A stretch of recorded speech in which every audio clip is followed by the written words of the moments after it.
आज रसोई के स्वाद में बने हैं दिवाली स्पेशल चिरोटे खाजा। ये आवाज़ सुनाई दे रही है आपको? कितनी परफेक्ट क्रिस्पी सी आवाज़ ये लग रही है।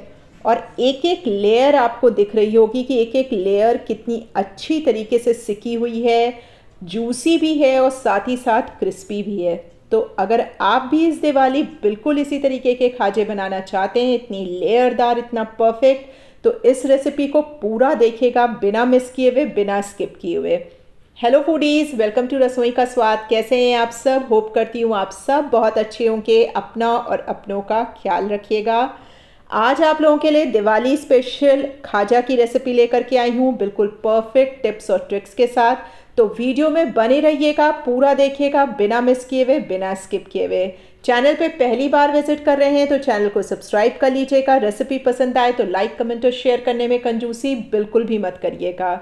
चलिए, सबसे पहले हम खाजा के लिए आटा लगा लेते हैं। आटे में हमको बिल्कुल कोई भी मोयन या कोई चीज़ नहीं डालनी है। 2 कप मैदा लिया है मैंने और उसमें मैंने डाल दिया है बहुत चुटकी भर नमक। नमक डालने से जो मीठी चीज़ होती है वो बैलेंस हो जाती है। प्लेन वाटर लेंगे, ना ठंडा लेना है ना गर्म लेना है। नॉर्मल वाटर जो आपके यहाँ टैप वाटर होता है बिल्कुल वही आप लेंगे। बस उसी से हमको ये आटा सान लेना है और आटा बिल्कुल सॉफ्ट आटा लगाना है। बहुत ज़्यादा सॉफ्ट आटा मत करिएगा क्योंकि अभी हम इसको 20 मिनट के लिए रेस्ट करने के लिए रखेंगे और जब रेस्ट करने के लिए रखेंगे तो थोड़ा ये लूज़ और होगा। तो थोड़ा सा लूज़ आटा सानेंगे, जैसे रोटी का आटा होता है वैसे ही सान करके इसको हम ढक करके रख देंगे। आइए हम चाशनी बना लेते हैं। आपको मेरे भगोने में थोड़ी सी चाशनी और दिख रही होगी। जो लोग मेरे चैनल को लगातार विजिट कर रहे हैं वो ये जान रहे होंगे कि अभी मैंने कल ही आप लोगों के साथ बालूशाही की रेसिपी शेयर की थी। तो मैंने बालूशाही बनाई थी, तो उसकी जो चाशनी बच गई थी तो उसको वेस्ट क्यों किया जाए, बस उसी में मैंने थोड़ी सी चीनी और मिक्स की है, यानी 1 कप चीनी और डाल दी है और उसी में मैंने आधा कप पानी डाल दिया है। इसकी भी चाशनी बिल्कुल उसी तरीके से बनेगी जिस तरीके की हमने बालूशाही की चाशनी बनाई थी, यानी 1 तार वाली चाशनी बनेगी इसके लिए भी। आइए, अब लेयरिंग किस तरीके से होगी, क्योंकि हमने उसमें मोयन वगैरह तो डाला नहीं है, वो होगी इस मिक्सचर से। तो ये मिक्सचर बनेगा देशी घी से। आपको इसके लिए सिर्फ और सिर्फ देशी घी ही लेना है। अगर आप वनस्पति घी खाते हैं, यानी वो जो डालडा और अर्थ वगैरह होता है ना, अगर वो आप खाते हैं तो वो आप ले सकते हैं, लेकिन इसके लिए आप कोई भी वेजिटेबल ऑयल का यूज़ नहीं करेंगे, उससे ये साटा नहीं बन सकता है। तो हमने क्या करना है कि इसमें जितना आपने देशी घी लेना है उतना ही कॉर्नफ्लावर लेना है। मेरी मानिएगा तो इसमें कॉर्नफ्लावर का ही यूज़ करिएगा।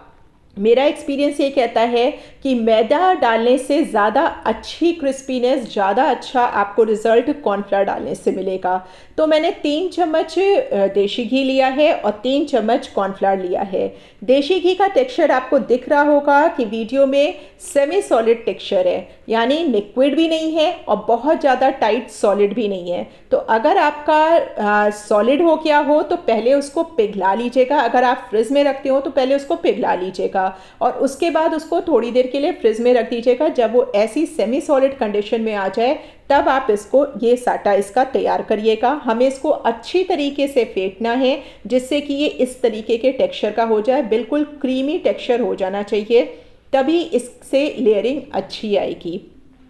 साटा हमारा बन करके तैयार हो गया है। पहले हम 3 चम्मच से ही बनाएंगे, आगे हमने 2 चम्मच से और लिया था। टोटल मेरा 5 चम्मच घी और 5 चम्मच कॉर्नफ्लावर इसमें लगा था।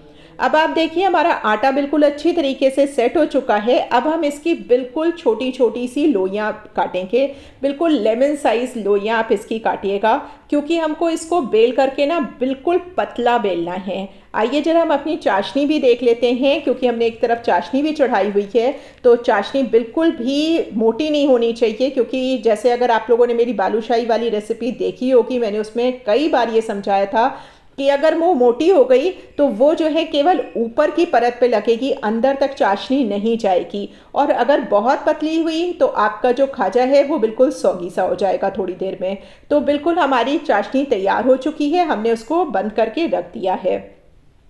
अब हम इसको थोड़ा थोड़ा मैदा लगाते हुए, यानी सूखा आटा लगाते हुए, हम इसको बिल्कुल पतला बेल लेंगे। आपको थोड़ा सूखा आटा लगाना पड़ेगा क्योंकि हमारा जो आटा है वो थोड़ा लूज़ है, थोड़ा मतलब ढीला आटा है, टाइट आटा नहीं है। और ध्यान रखिएगा टाइट आटा हमें गूंदना भी नहीं है। और इसका हमको बिल्कुल पतली रोटी बनानी होगी, ऐसी बारीक रोटी बनाइएगा कि आपका हाथ, जब आप हाथ के ऊपर रखें तो आपका हाथ आर पार दिख रहा हो। बिल्कुल पतला, जितना पतला आप कर सकें उतना पतला कर लीजिएगा। आप उसके सर्कल पे नहीं जाइएगा कि गोल नहीं बन पा रही है, क्योंकि अभी हम जो काम करेंगे उसमें हमें इतना ज़्यादा सर्कल की ज़रूरत नहीं होगी। देखिए किस तरीके से एकदम बिल्कुल आर पार सा दिख रहा है। अभी मैं इसको और थोड़ा सा, ये देखिए पूरी उंगलियां इस तरीके से दिख रही हैं। तो बिल्कुल इसी तरीके से हमको अपनी सारी रोटी को बेल लेना है। मैं इसमें 3 लेयर की बना रही हूँ। आप अगर, वैसे मेरे ख्याल से 3 लेयर सफिशिएंट होता है। बहुत ज़्यादा लेयरिंग कर दीजिएगा तो उसको सेकने में आपको बहुत दिक्कत होगी। तो मैंने 3 रोटियां बेल ली हैं। अब उसके बाद जिस तरीके से वीडियो में दिखाया जा रहा है बिल्कुल उसी तरीके से एक के ऊपर एक रोटी रखेंगे। और ये जो साटा हमने बनाया था, मिक्सचर बनाया था, उसको उंगलियों की हेल्प से, मुझे नहीं लगता है, मैंने कई बार इसको बनाया है, मुझे सबसे अच्छा मेथड अपने फिंगर्स से ही लगता है कि आप अपने हाथ से ही पूरे उस पे, रोटी पे इसको फैलाएं, तभी ये सब तरफ एकदम इवनली फैलता है। मैंने ब्रश वगैरह से भी लगाने की कोशिश की है लेकिन मुझे उतना अच्छा रिजल्ट नहीं मिलता है। तो मैं आप लोगों को भी यही सजेस्ट करूंगी कि आप फिंगर से ही लगाएं। अगर आपकी मतलब जैसे मैंने ये बहुत पतली बनाई है तो मेरी थोड़ी नीचे चिपक रही थी, तो चाकू के हेल्प से नीचे से रिलीज करते रहिएगा। और इसके बाद हमको इसका एक लॉग बना लेना है। लॉग आपका बहुत टाइट नहीं होना चाहिए, हल्का सा लूज, बहुत लूज भी नहीं रखिएगा, नहीं तो वो बिल्कुल ही जब आप घी में डालेंगे ना तो एकदम से खुल के बिखर जाएगा। ये चीज़ का आपको ध्यान रखना है कि बहुत लूज भी नहीं होना है और बहुत टाइट भी नहीं होना है, थोड़ा सा हल्का हाथ रखते हुए हमको इसको बनाना है। आप देख सकते हैं कितनी अच्छी लेयर्स हमारी दिख रही हैं। अब हमें थोड़ा सा इस तरीके से फ्लैट करना है। फ्लैट करने का ढंग बिल्कुल देख लीजिएगा कि किस तरीके से हमको एकदम सामने की तरफ ही फ्लैट करना है, जिधर लेयर्स हैं उसको नहीं बैठा करके फ्लैट करना है। और हल्का सा बेलन इसमें लगाना है, एक बार आगे बढ़ाइएगा, एक बार पीछे बढ़ाइएगा और इस तरीके से हमको इसको बेल लेना है। एक बार और ध्यान से देख लीजिए कि किस तरीके से बेलना है और कैसे हमको इसको फ्लैट करना है। अगर आपने इसमें गड़बड़ कर दी तो आपकी लेयर्स भी बिल्कुल बेकार हो जाएंगी। तो देखिए इस तरीके से हमने इसको बेल लिया है। अब हमको इसको सेकना कैसे है, ये भी बहुत टेक्निकल चीज़ है और बहुत ही ध्यान देने वाली चीज़ है। घी तो हमारा मीडियम हॉट होगा, हम इसमें डाल देंगे। डालना भी कितना है, जितना आपकी कढ़ाई की कैपेसिटी हो। अब क्या ध्यान देने वाली चीज़ है कि हमको इस टाइम अपने फ्लेम को हाई पे कर देना है।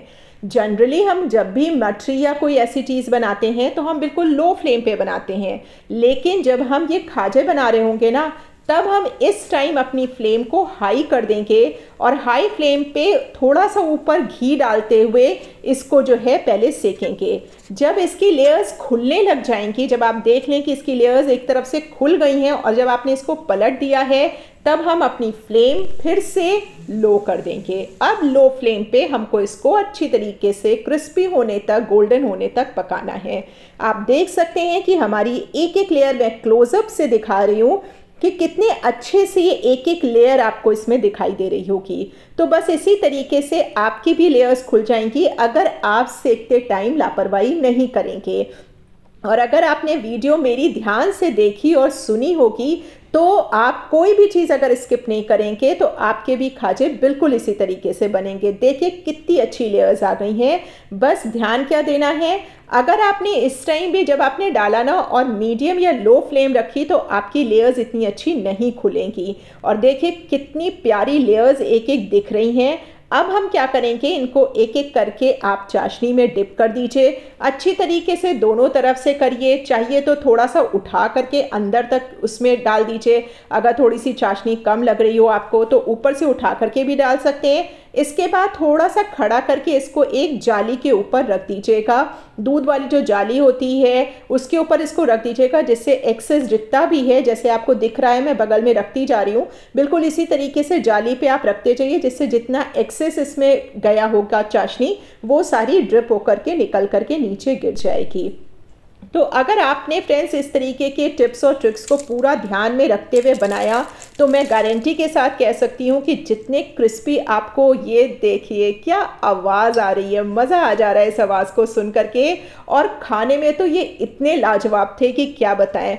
बहुत ही टेस्टी बने हैं, बहुत ही परफेक्ट बने हैं। तो होप करती हूँ फ्रेंड्स कि आज की ये रेसिपी आप ज़रूर देखेंगे, पूरी देखेंगे, और अगर बनाएंगे तो प्लीज़ लाइक कमेंट और शेयर ज़रूर करिएगा। फिर मिलती हूँ नई रेसिपी के साथ, तब तक के लिए bye bye, take care, thank you.